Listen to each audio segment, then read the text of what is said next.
স্বার্থপর এই দুনিয়া খোদার কসম কারো জন্য থামে না, বড় স্বার্থপর।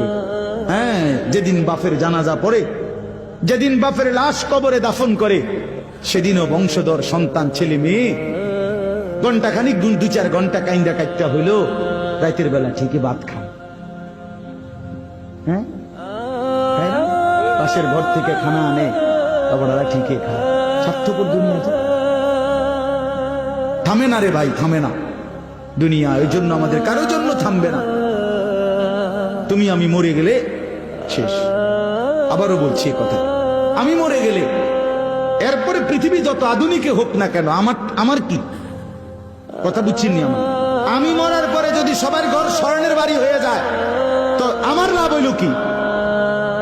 আমার মৃত্যুর পরে যদি সব মানুষ আধুনিক হইয়া সাঁদের দেশেও জায়গা, আমার ফায়দা কি? আমি তো না, আমি তো মরে গেলাম। যে কবরে চলে গেল সে কি আর ফিরে আসবে? আল্লাহ আমাদেরকে বুঝ দান করেন।